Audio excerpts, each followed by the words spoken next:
పరశురాముడు జమదగ్ని మహర్షి యొక్క కుమారుడై ఉండగా తండ్రి ఎంతో సంతోషించి కార్యక్రమాన్ని నెరవేరుస్తున్నాడు. పరశురాముడి జీవితం అనేకమైన మలుపులు తిరిగిపోయింది. జమదగ్ని మహర్షి ఆశ్రమంలో ఉన్నాడు. పరశురాముడు దర్భలు తీసుకురావడానికి, పళ్ళు తీసుకురావడానికి అరణ్యంలోకి వెళ్ళాడు. మిగిలినటువంటి అన్నలు నలుగురు ఉన్నా వాళ్ళది బ్రాహ్మణ తేజస్సు. వాళ్ళు వాళ్ళు ఎంతసేపు ఏదో వచ్చిన వాడికి ఉపకారం చేయగలరు, ఏదైనా పట్టుకుపోతే వాడి కర్మ పరమేశ్వరుడు ఉన్నాడని ఊరుకుంటారు. ఈయనది అలా కాదు, ఈయనది క్షాత్ర తేజస్సు. ఊరుకోడు, కత్తెట్టుకుని వెంటపడతాడు. కారణం ఏమిటి? సత్యవతీదేవి కోరినటువంటి వరం వల్ల వచ్చినటువంటి లక్షణం అది. ఒకనాడు పరశురాముడు అరణ్యంలో ఉన్నాడు, జమదగ్ని మహర్షి ఆశ్రమంలో ఉన్నాడు. రేణుకాదేవి పక్కనుంది. ఉండగా ఒక చిత్రమైనటువంటి సందర్భం జరిగింది. కార్తవీర్యార్జునుడు అరణ్యానికి వచ్చాడు. ఈ కార్తవీర్యార్జునుడు విశేష శక్తి సంపన్నుడు. పౌరాణిక వాంగ్మయంలో కార్తవీర్యార్జునుడి యొక్క శక్తి ప్రత్యేకంగా ఎక్కడ కనపడుతుంది అంటే శ్రీరామాయణం ఉత్తరకాండలో చెప్పబడింది. అలాగే గురుచరిత్రలో దత్తాత్రేయ స్వామి వారి యొక్క పరిచర్య చేసి సంపాదించాడు ఆ శక్తులన్నీ. ఆయనకి 1000 బాహువులు, సహస్ర బాహువులతో ఉంటాడు. రామాయణం ఉత్తరకాండలో కార్తవీర్యార్జునుని యొక్క అనన్యమైన శక్తిని చెప్పారు.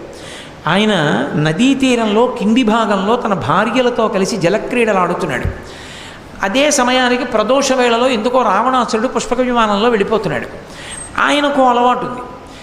ప్రదోష వేళ అయితే ఎక్కడున్నవాడు అక్కడే కిందకి దిగి సైకతలింగం చేసి ఆ సైకతలింగానికి పూజ చేస్తాడు.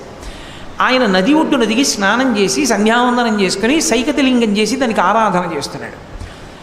వీళ్ళకో పిచ్చి కోరిక పుట్టింది కార్తవీర్యార్జునుడి భార్యలకి. నీకు 1000 చేతులు ఉన్నాయి కదా, నదీ ప్రవాహాన్నంతటినీ ఆపేయగలవా 1000 చేతులతో అని అడిగారు. అది పెద్ద విషయమా అని 1000 చేతులు అడ్డుపెట్టాడు.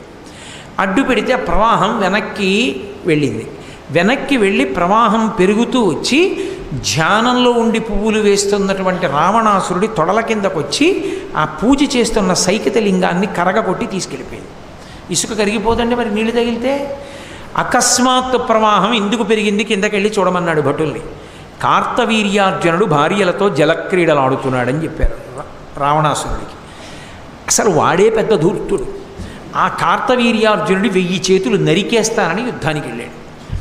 ఆ కార్తవీర్యార్జునుడు లోకాన్ని భయపెట్టినవాడు రావణుడు అంటే సామాన్యమైన వాడు కాదు. వాడు వీడు భయపడితే పెద్ద విశేషం ఏంటండి. యమధర్మరాజు పారిపోయాడు రావణాసురుడిని చూస్తే. మీరు రామాయణం ఉత్తరకాండ చదివితే వీళ్ళందరూ దేవతలు దిక్పాలకులు కూర్చుని ఒక చోట మాట్లాడుకుంటున్నారు ఏదో పిచ్చాపాటి. అకస్మాత్తుగా రావణాసురుడు వచ్చాడు. తమంత తాముగా పారిపోతుంటే కనిపెట్టేస్తాడని అక్కడ కనపడ్డ జింకలో దుప్పిలో అన్నిటిలో తలకోడు దూరి పారిపోయారు. అక్కడ దూరడానికి ఇంకేం కనపడలేదు. పాపం దొరికిపోయిన వాడు ఎవరంటే యమధర్మరాజు గారు ఒకడే దొరికిపోయాడు. గద పెట్టి కొట్టేస్తాడు రా, ఇక్కడ కూర్చుని ఏం చేస్తున్నావు అంటాడని ఆయన అటు ఇటు చూశాడు. ఒక కాకి కనపడింది. ఆ కాకిలో దూరి పారిపోయాడు. పారిపోయి, ఓ కాకి, రావణాసురుడు వచ్చి నన్ను బాధ పెట్టకముందే నువ్వు కనపడ్డావు కాబట్టి నీలో దూరి పారిపోయాను. అందుకే నీకు వరం ఇస్తున్నాను. ఎక్కడైనా తద్దినం పెడితే పిండాన్ని కాకి ముట్టుకుంటే పితృదేవతలు తరిస్తారు. అప్పటి నుంచే పిండాలన్నీ కాకులు ముట్టుకోవాలని గోడ మీద పెట్టి కావు కావని కాకి ముట్టుకుందని ఇంట్లోకి వెళ్ళిపోతూ ఉంటారు. అది రామాయణం ఉత్తరకాండలో యమధర్మరాజు గారు కాకికి ఇచ్చిన వరం. అంటే యముడంతటి వాడు రావణుడికి భయపడితే రావణుడు కార్తవీర్యార్జునుడి మీదకి యుద్ధానికి వెళ్ళాడు. ఎక్కడ మళ్ళీ వెనక్కి రండి, నదీ తీరంలో కింద ఆడుకుంటున్న కార్తవీర్యార్జునుడి దగ్గరికి పెడితే ఆయన చూసి వీడెవడరా 10 తలల పురుగు యుద్ధానికి వచ్చింది నా మీదకని యుద్ధం చేయలేదు, ఇలా పట్టుకున్నాడు. పట్టుకుని తీసుకుపోయి ఈ పురుగు నేను భార్యలతో జలక్రీడలాడుతుంటే నా మీదకు వచ్చిందని కారాగారంలో బారేసి తలుపేసేయండి అన్నాడు. అందులో పడున్నాడు రావణాసురుడు. అంటే మీరు కార్తవీర్యార్జునుడి శక్తి ఊహ చేయొచ్చు. ఎలా విడిపించాలని ఆలోచించి మనవణ్ణి విడిపించుకోవడానికి పులస్త్య బ్రహ్మగారు, ఆయన ప్రజాపతి పులస్త్య బ్రహ్మగారు చతుర్ముఖ బ్రహ్మగారిని తీసుకుని వచ్చాడు. వచ్చి ఒరే నాయనా వాడు మా ముని మనవడరా, వదిలిపెట్టేసేయమంటే ఈ విషయం నాకు తెలియదండి, నేనేదో మా భార్యలతో ఆడుకుంటుంటే వచ్చి అల్లరి చేశాడు, నేను అందులో పడేశాను, తలుపు తీయించి వాడిని వదిలేయండిరా అన్నాడు. అంత శక్తివంతుడు కార్తవీర్యార్జునుడు, 1000 చేతులతో ఉంటాడు. ఆ కార్తవీర్యార్జునుడు ఎందుకో అరణ్యానికి వచ్చాడు వేటాడడానికి. విధి అని ఒకటి ఉంటుంది కదా, అప్పుడే ఆయనకి ఆకలేసింది, దాహం వేసింది. ఇక్కడ ఎవరున్నారని వెతుక్కుంటూ వెళ్ళాడు. అరణ్యంలో జమదగ్ని మహర్షి ఆశ్రమం కనపడింది. మళ్ళీ వెనక్కి రండి. పరశురాముడు దర్భలకి పళ్ళ కోసం వెళ్ళాడు. ఒక్క జమదగ్ని, రేణుకాదేవి, నలుగురు కొడుకులే ఉన్నారు. వచ్చి మధ్యాహ్నం వేళ అయింది, నేను ప్రభువుని వేటకు వచ్చాను, ఆకలిస్తోంది, ఆతిథ్యం ఇమ్మన్నాడు.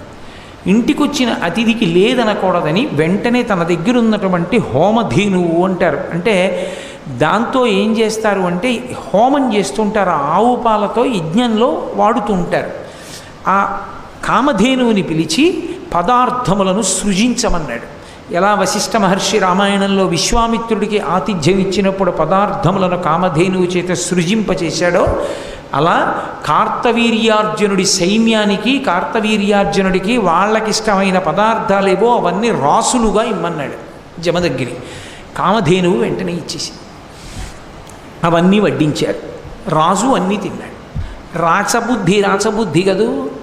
ఆయన అన్నాడు రత్నహారీచ పార్థివ అని రాజుకు పేరు. రత్నహారీచ పార్థివ అంటే లోకంలో ఎక్కడ ఏ విలువైంది అందమైంది కనపడితే అది నాది అని పట్టుకుపోతుంటాడు రాజు. అదేమిటండి అని అడగడానికి ఉండదు. కాబట్టి రాజు అంటే ఎవరంటే రత్నహారీచ పార్థివ, రామాయణంలో వాడిన మాట. బాలకాండలో విశ్వామిత్రుడే చెప్పుకున్నాడు ఒకనకొకప్పుడు తాను రాజ్యం చేసే రోజుల్లో నేను రత్నహారీచ పార్థివ కామధేనువుని తీసుకుపోతానన్నాడు. కార్తవీర్యార్జునుడు ఆ మాట కూడా అనలేదు. వీళ్ళని అడిగేది ఏమిట్రా, ఈ ధేనువు మందే, రాజరికం నాది, ఈయన దగ్గర ఎందుకు హోమం చేసుకోవడానికి, ఎంతమందికైనా అన్నం పెట్టగలిగిన ఈ కామధేనువు నా దగ్గర ఉండాలి, తోలుకు రెండని వెళ్ళిపోయాడు. జమదగ్ని ఏం చేస్తాడు, చెయ్యాలనుకుంటే చెయ్యగలడు. కానీ బ్రాహ్మణ తేజస్సు దేనికి ఉపయోగపడాలంటే తనని తాను ఉద్ధరించుకోవడానికి, 10 మందిని రక్షించడానికే తప్ప 10 మందిని పాడు చేయడానికి వాడకూడదు. కాబట్టి జమదగ్ని శపించలేదు, సహనం పట్టాడు. ఆ కామధేనువుని ఎత్తుకుపోతున్నారు. ఎప్పుడైనా సర్వనాశనం అయిపోవడానికి గుర్తేమిటంటే ఒక దేశం నాశనం అయిపోతుంది అని కానీ, ఒక ఇల్లు పాడైపోతుంది అని కానీ గుర్తేమిటంటే ప్రయత్నపూర్వకంగా గోవుని వేధించడం. అదే పనిగా పెట్టుకుని ఆవు కనబడితే కొడుతూ ఉండడం, ఆవుల్ని తోస్తూ ఉండడం, ఆవుల్ని సంహరించడం, ఆవుని బాధ పెట్టడం, ఇలాంటి పనులు చేస్తే కట్టి కుడిపేస్తుంది. అది రాజ్యమైతే రాజ్యము, ఇల్లు అయితే ఇల్లు సర్వనాశనమై తీరుతాయి. మీరు ఎక్కడి వాంగ్మయం చూడండి అంతే. గోవు పరదేవతా స్వరూపం, గోవు జోలికి వెళ్ళకూడదు. నీకు ఓపిక ఉంది దాని గంగడోలు నిమురు, నీకు ఓపిక ఉంది కసిన బియ్యం పెట్టు, నీకు ఓపిక ఉంది దాని పృష్ఠభాగం దగ్గరికి వెళ్ళి పసుపు రాసి కాస్త కుంకం వేయి. నువ్వు ఏమీ చేయలేకపోతే ఓ నమస్కారం చేయదు కనపడి. తప్ప నిష్కారణంగా గోవుని కొట్టావో, గోమోదక దోషం అంటే ఏ దోషం వేస్తారో తెలుసా? ఏ శంకరాచార్యుల వంటి మహానుభావుడు వచ్చి ఇంటి ముందు నిలబడితే భిక్ష వేయకపోగా తిట్టి పంపించిన ఫలితం వేస్తారు. అది వంశాన్ని కట్టి కుడుపుతుంది, ఏం మామూలుగా విడిచిపెట్టదు. అది కామధేనువు జోలికెళ్ళి ఎత్తుకుపోతున్నాడు. ఆ కామధేనువుని ఎత్తుకుపోయేటప్పుడు అది ఏడిచింది. అది పెద్ద పాపమై కూర్చుంది. ఎక్కడ పెద్ద పాపం వచ్చింది అంటే దాని ధేనువుని వదిలిపెట్టాడు. దూడని ఆశ్రమంలో వదిలేశాడు, కామధేనువుని పట్టుకుపోతున్నాడు. ఆ ఆవు ఏడుస్తూ అంది, అయ్యో నన్ను ఇలా రాజు పట్టుకుపోతున్నాడే, క్రేపుం పాపగవలదని ఆపదలన్ పడితి ననుచు అంబాయనచున్ చూపోపరుపులంచును. ఆ ఆవు పాపం ఎంత ఏడిచిందంటే అది అంది, గ్రేపుం పాపకుడంచును, అయ్యో పాపం నా దూడ మోరలెత్తి అరుస్తోంది, అమ్మా అమ్మా అని కట్టుకొయ్యి చుట్టూ తిరుగుతూ నన్ను తీసుకెళ్ళిపోతుంటే, అందులో దూడ నుంచి వేరు చేసి ఆవుని తీసుకెళ్తున్నప్పుడు అవి రెండూ పడేటటువంటి బాధ వర్ణనాతీతంగా ఉంటుంది. అది మూత్రం విసర్జించి పేడ వేసేసి గట్టిగా కంఠానికి తాడు ఒరుసుకుపోతున్నా సరే కాళ్ళు గిటకరించి నిలబడిపోతుంది. నిలబడిపోయినా కూడా లాగేస్తుంటే పడిపోతుంది తప్ప వెళ్ళడానికి ఇష్టపడదు. దాన్ని వెనక నుంచి డొక్కల్లోనూ కొట్టి తీసుకెళ్ళవలసి ఉంటుంది. అదో కొత్త పాపం. అది ఏడిచింది కామధేను. గ్రేపుం పాపకుడంచును, నా దూడ దగ్గర నుంచి నన్ను వేరు చేయకండి అంటూ ఆపదలన్ పడితి ననుచు అంబాయ నచున్.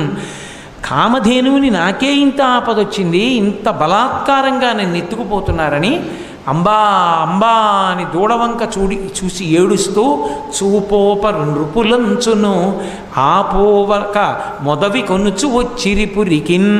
ఆ ఆవు ఏడుస్తుంటే దాన్ని బలవంతంగా పలుపు పట్టుకుని ఈడ్చుకుని ఆ రాజ్యానికి మాహిష్మతీపురానికి తీసుకుపోయాడు కార్తవీర్యార్జునుడు. ఆ ఆవు ఏడుస్తూ వెళ్ళిపోయింది. పాపం ఏం చేస్తుంది, కామధేను తలుచుకుంటే పెద్ద లెక్కేం కాదు, కార్తవీర్యార్జునుడిని చంపేస్తుంది. కానీ ఈశ్వర శాసనం ఒకటి ఉంది కదూ, పరశురాముని యొక్క ఆవేశం వేరుగా మారాలి. అందుకే ధేనువు అలా వెళ్ళింది. ధేనువు వెళ్ళగానే ఇంటికి వచ్చాడు పరశురాముడు. దూడ అరుస్తోంది. తండ్రి బాధగా కూర్చున్నాడు. అడిగాడు, నాన్నగారు ఏమైందండి, మన ఇంట్లో ఉండవలసిన ఆవేది అని అడిగాడు. కార్తవీర్యార్జునుడు వచ్చాడు రా, నేను ఆతిథ్యం ఇచ్చాను, ఆతిథ్యం అంతా తీసుకుని చెప్పను కూడా చెప్పలేదురా, ఆవును తోలుకు రండిని దూడను విడిచిపెట్టి ఆవుని ఎత్తుకుపోయాడు రా అన్నాడు. అంత పని చేస్తాడా నాన్నగారు, చెప్తానుండండి అని వెంటనే తన పరశువు తీసి భుజాన వేసుకుని పరిగెత్తాడు. ఆ కార్తవీర్యార్జునుడు తన సైన్యంతో వెళ్ళిపోతున్నటువంటి పట్టణం దగ్గరికి వెళ్ళాడు. ఆయన చుట్టూ అనేక మంది రాజులు ఉన్నారు. ఆయన చూశాడు. ఎరా, నువ్వు ఆవుని విడిచిపెడతావా, నాతో యుద్ధం చేస్తావా అని అడిగాడు పరశురాముడు. కార్తవీర్యార్జునుడు అన్నాడు, బ్రాహ్మణుడు వెర్రివాడు, బాలుడు వెర్రి బ్రాహ్మణుడు, బ్రాహ్మణువోలెను ఉండలేక భూపాలులతోడ భూరి బల సత్వులతోడ భయంబు తక్కి కయ్యాలకు వచ్చినాడు. మనయందిక పాపము లేదు, లెండు ఏల ఉపేక్షింపగ నీ భూసురుని, నేయుడు వేయుడు కూల్చుడిమ్మహిన్ అన్నాడు. బాలుడు వెర్రి బ్రాహ్మణుడు.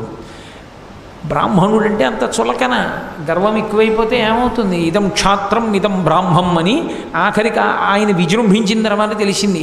ఒక్క ఆవు వల్ల పరశురామావతారం అంత క్రౌర్యానికి వెళ్ళిపోయింది. పరశురామావతారం 21 మాటలు దండయాత్ర చేసి క్షత్రియుల్ని చంపడానికి కారణం గోవుజోలికి వెళ్ళడమే. కాబట్టి ఇప్పుడు ఆ కార్తవీర్యార్జునుడు పరశురాముడిని చూసి అన్నాడు, బాలుడు వెర్రి బ్రాహ్మణుడు. బ్రాహ్మణ పిల్లాడు కదూ, వెర్రేడు, ఏమీ తెలియదు. బ్రాహ్మణుని ఓలెను ఉండలేక, బ్రాహ్మణుడు అంటే ఎవడైనా ఎత్తుకుపోయినా ఏడుస్తూ కూర్చోవాలి, పిరికాడు కాబట్టి యుద్ధాలకి రావడం ఏంటి, యుద్ధానికి వచ్చాడు కాబట్టి మన ఎందిక పాపము లేదు. బ్రాహ్మణుణ్ణి మనం చంపితే తప్పు, వాడే యుద్ధానికి వస్తే తప్పేమిటి, చంపి అవతల పారేయండి అన్నాడు.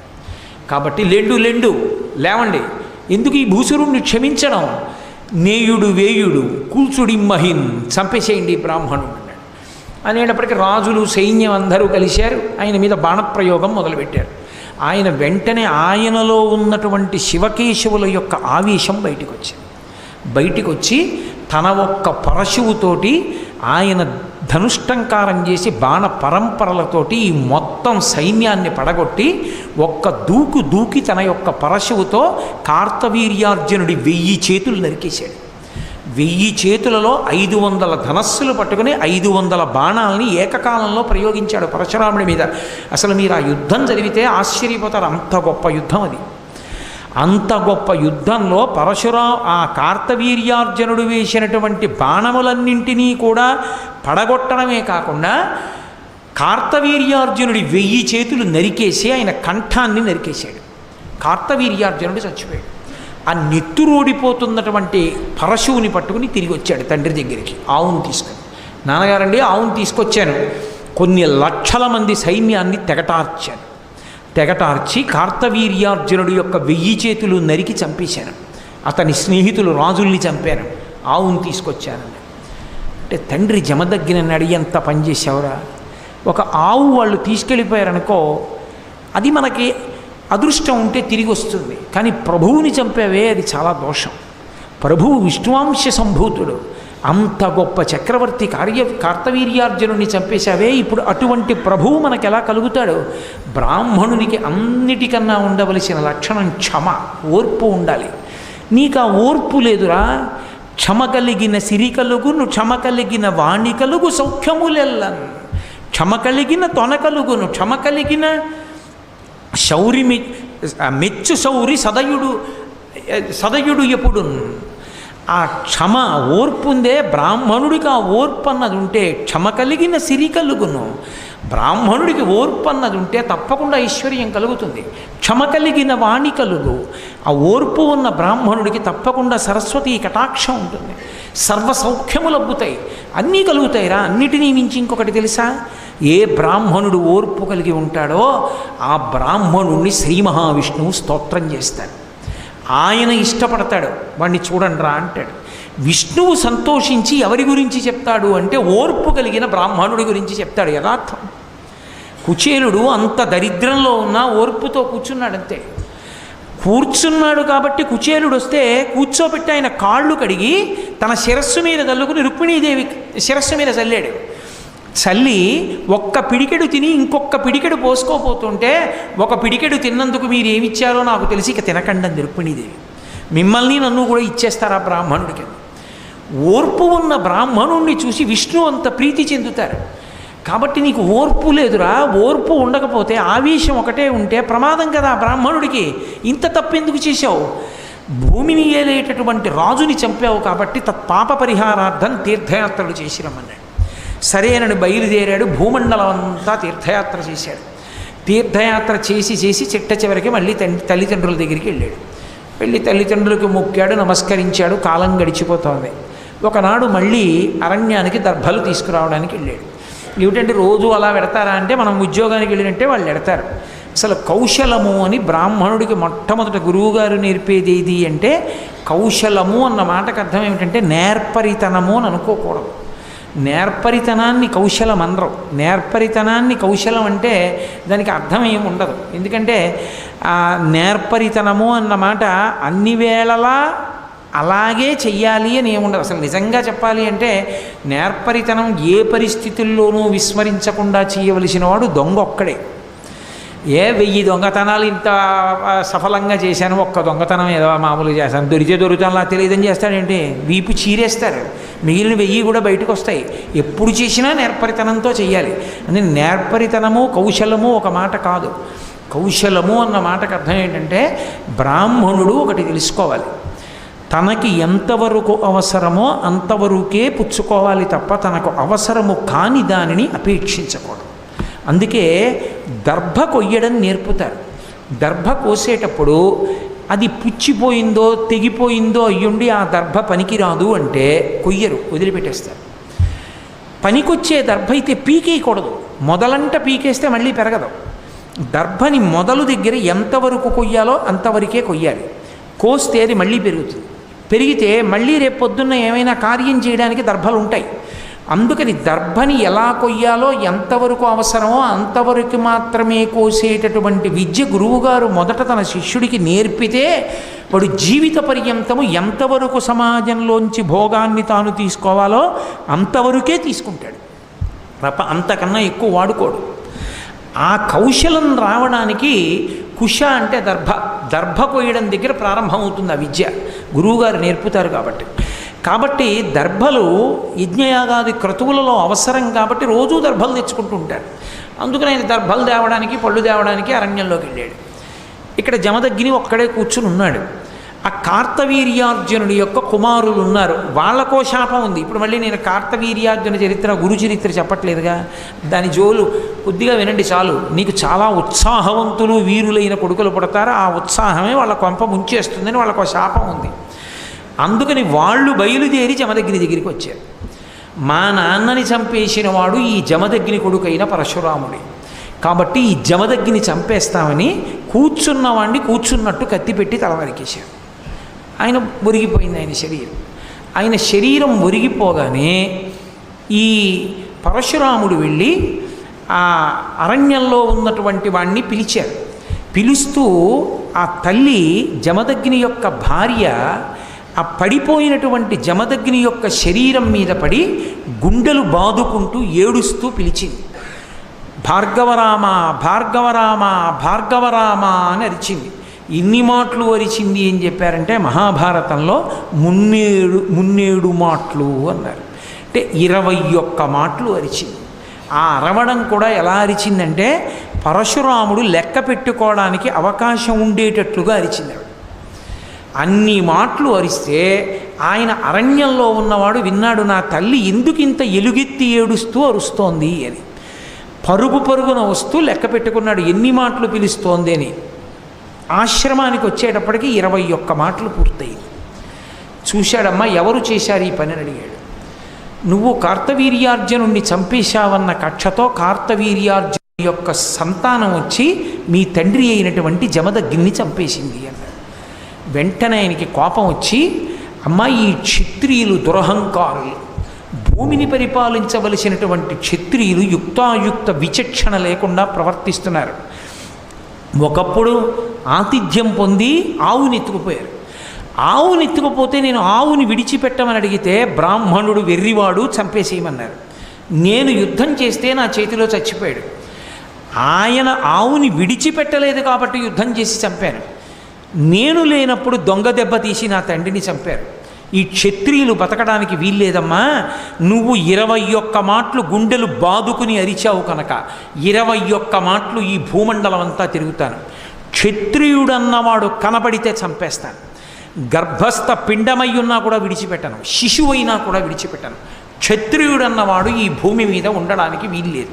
అదే కృష్ణ భగవానుడు ధర్మరాజుతో అంటాడు, కొద్ది వంశములు మాత్రమే సుక్షత్రియ వంశములు మిగిలాయి, మిగిలిన వంశాలన్నీ అంతరించిపోయాయి పరశురాముడి చేతిలో. అలా మిగిలిపోయిన వంశాల్లో ఇక్ష్వాకు వంశం, చంద్రవంశం అటువంటివి కొన్ని ఉన్నాయి. మిగిలిన వాళ్ళు ఎక్కడైనా కొద్దిమంది క్షత్రియులుంటే వాళ్ళు 3 ప్రదేశాల్లో దాక్కున్నారు. ఒకటి ఆవుల మందలలోకి వెళ్ళిపోయి దాక్కున్నారు.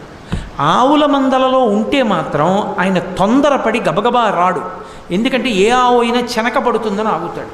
నేను గోవుల మందలలోకి వెళ్ళి దాక్కున్నారు.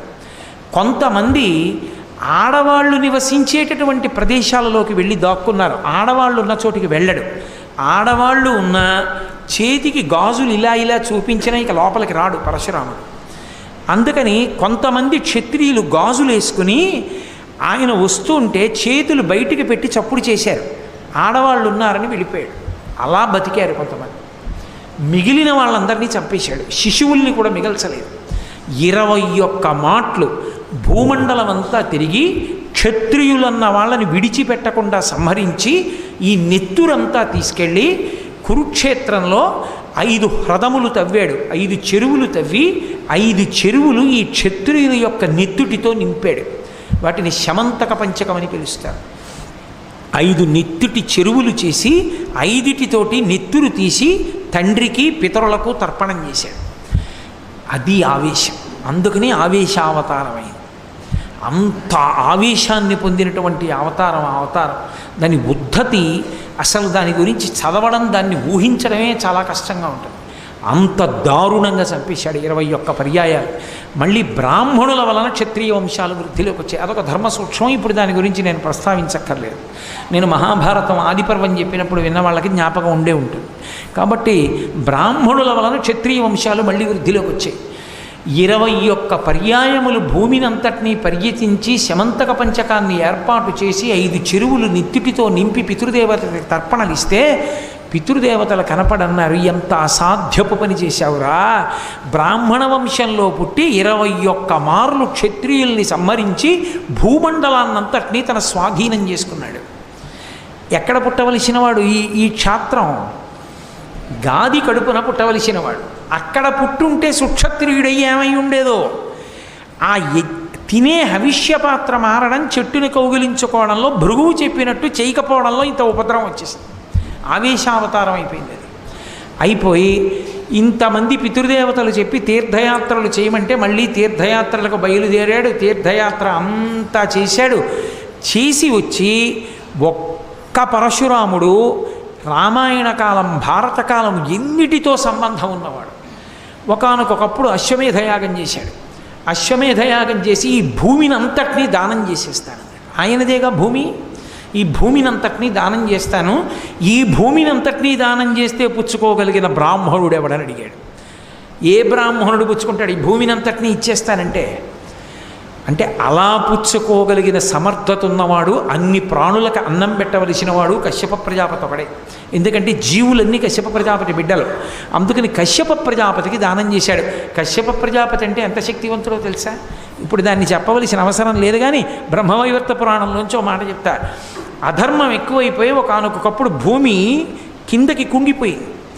కుంగిపోతే నా బిడ్డలకి అన్నం లేదు, నువ్వు కుంగిపోతే ఎలా, పైకి రావాలి, మళ్ళీ చాలామంది ప్రాణులు నష్టమైపోతున్నారని ఆయన భూమి కిందకి వెళ్ళి తన ఊరువుల్ని అంటే తన తొడల్ని అడ్డుపెట్టి పైకెత్తాడు. కశ్యప ప్రజాపతి తపశ్శక్తి అంతటిది. కశ్యప ప్రజాపతి యొక్క ఊరువుల మీద పైకి లేచింది కాబట్టి ఈ భూమికి ఉర్వి అని పేరు వచ్చింది. అందుకు ఉర్వి. కశ్యప ప్రజాపతి దానం పట్టాడు కాబట్టి పరశురాముడి దగ్గర భూమికి కాశ్యపి అని పేరు వచ్చింది. ఈ 2 పేర్లు కశ్యప ప్రజాపతి వల్లే వచ్చాయి. భూమినంతటినీ పుచ్చుకున్న కశ్యప ప్రజాపతికి పరశురాముడి శక్తి తెలుసు. ఆయన అన్నాడు, నువ్వు నాకు దీన్ని దానం చేసేసావు, దానం చేసేసిన తర్వాత ఇంకా దీని మీదే నువ్వు ఎలా ఉంటావు? ఈ ఇల్లు మీకు దానం చేసేసానండి అని చెప్పి నేనే ఆ ఇంట్లో ఉంటున్నాను అనుకోండి, ఇంకెందుకు ఆ దానం? ఇచ్చేయాలి కదా, ఇంకా నువ్వు ఉండకూడదు, కాబట్టి భూమిని విడిచిపెట్టి వెళ్ళిపోన్నాడు. ఎక్కడికి వెళ్ళిపోతానంటే దక్షిణ దిక్కుకు వెళ్ళమన్నాడు. తిన్నగా వెళ్ళి మహేంద్రగి పర్వతం మీద కూర్చున్నాడు. అది ఎక్కడిది అంటే ఆ యువతలో ఉన్న పర్వత శిఖరం మీద నిలబడి సముద్రుణ్ణి పిలిచాడు. పిలిచి, నేను నిలబడడానికి భూమి లేదు, కశ్యప ప్రజాపతికి ఇచ్చేశాను, కాబట్టి నేను నిలబడడానికి కొంత భూమిని ఈ సముద్రమా వెనక్కి వెళ్ళన్నాడు. అంటే సముద్రానికి భయం వేసింది, అసలే కోపిష్టి. వెనక్కి వెళ్ళంటే ఎంత వెనక్కి వెళ్ళాలి? బాగా వెనక్కి వెడితే ఎవడిమ్మన్నాడంతా, నేను ఆశపోతున్నా అంటాడు. తక్కువ ఇస్తే ఏమిటి నీ అహంకారం అంతే ఇస్తావా అంటాడు. 21 మాటలు క్షత్రియుల్నే చంపినవాడు, కార్తవీర్యార్జునుడిని చంపాడు, నేనే పాటి. భయం వేసి ఆవిడ సముద్రుడు అన్నాడు, నేను వెనక్కి వెళ్ళడం కాదు, నేను ఎంత వెనక్కి వెళ్ళాలో నువ్వే చెప్పన్నాడు. ఎంతవరకని ఇలా ఎలా చెప్పనన్నాడు. నీ పరశువు విసురు, అది సముద్రంలో ఎక్కడ పడుతుందో అక్కడ వరకు వెనక్కి వెళ్ళిపోతానన్నాడు. గిరగిర తిప్పి విసిరాడు. విసిరితే ఆ పరశువు సముద్రంలో పశ్చిమ దిక్కుకి ఎంత దూరం పడిందో సముద్రం అంత వెనక్కి వెళ్ళింది. అందుకే ఇప్పుడు ఉడిపి మొదలైనటువంటి క్షేత్రాలు ఉన్న ప్రదేశం అంతా యథార్థమైన భూమి కాదు, సముద్రం పరశురాముడికి చోటిస్తే వచ్చిన భూమి. అందుకే ఆ క్షేత్రాలన్నిటినీ కలిపి ఒక పేరుతో పిలుస్తారు, పరశురామ క్షేత్రాలంట. అప్పుడు ఎవ్వరూ ఆ ప్రదేశానికి వెళ్ళలేదు, అనుష్ఠానం లేదు, బ్రాహ్మణులు లేరు. అప్పుడు ఆయన ఏం చేశాడంటే ఆంధ్రదేశం, కర్ణాటక, ద్రవిడ దేశం నుంచి కొన్ని బ్రాహ్మణ కుటుంబాలని తీసుకెళ్ళాడు. వీళ్ళు మళ్ళీ వెనక్కి వెళ్ళిపోతారేమోనని, వెనక్కి వెళ్ళిపోతే ఇదేమిట్రా విచిత్రంగా ఉన్నామని చెప్పి వీళ్ళని వాళ్ళు వెనక్కి రాకుండా ఉండడం కోసమని సంప్రదాయం మార్చాడు పరశురాముడు. అందుకే ఆంధ్ర, కర్ణాటక, ద్రవిడ దేశాల్లో శిఖ వెనక్కి ఉంటుంది, ఇక్కడ పెట్టుకుంటారు పిలక. ఒక్క కేరళ రాష్ట్రంలో మాత్రం మధ్యశిఖా సంప్రదాయం, ఇక్కడ శిఖ ఉంటుంది, ఇక్కడ శిఖ పెట్టుకుంటారు. అందుకే శంకరాచార్యుల వారి తండ్రి గారికి శిఖ ఇక్కడ ఉంటుంది, మధ్యశిఖ. ఇప్పటికీ మీరు కేరళలో నంబూద్రి బ్రాహ్మణుల్ని చూస్తే ఇక్కడ శిఖ ఉంటుంది. మధ్యశిఖా సంప్రదాయం పరశురాముడు ప్రవేశపెట్టింది. మళ్ళీ వాళ్ళు తిరిగి వస్తే ఇదేమిట్రా పిల్లకి ఇక్కడ పెట్టుకున్నావు నువ్వు అంటారు, ఇంకా వెళ్లకుండా ఉంచడానికి అలా సంప్రదాయం మార్చాడు. అక్కడ వ్యవస్థనంతటినీ పెంచి పెద్ద చేశాడు. అక్కడే శంకరాచార్యుల వారు అవతార స్వీకారం చేశారు. అటువంటి పరశురాముడు ఆ మహేంద్ర పర్వతం మీద కూర్చుని తపస్సు చేయడం మొదలెట్టాడు. ఆయన ఈ తపస్సు చేయడానికి పూర్వమే పులితెరువుకొస్తున్నటువంటి ఒక బ్రాహ్మణ పిల్లవాడిని రక్షించాడు. ఆ రక్షింపబడినటువంటి పిల్లవాడే పరశురాముడికి గొప్ప చిలికాడు, శిష్యుడు అయ్యాడు. ఆయనకి అకృతవరుణుడు అని పేరు. అకృతవరుణుడు పేర్లే చాలా ఆశ్చర్యంగా ఉంటాయి. చేయబడని గాయములున్నవాడు అని అకృతవరుణుడు అంటే ఒంటి మీద దెబ్బలేనివాడు అని. ఆ అకృతవరుణుడు ఇప్పటికీ ఈ రోజుకి కూడా మహేంద్ర పర్వతం మీద పరశురాముణ్ణి ఆరాధన చేస్తే ప్రతి చతుర్దశి తిథి నాడు ఆయన దగ్గరికి వస్తాట. ఆయన ధర్మరాజు గారు ఆ చతుర్దశి తిథి నాడే పరశురాముణ్ణి దర్శనం చేశాడు.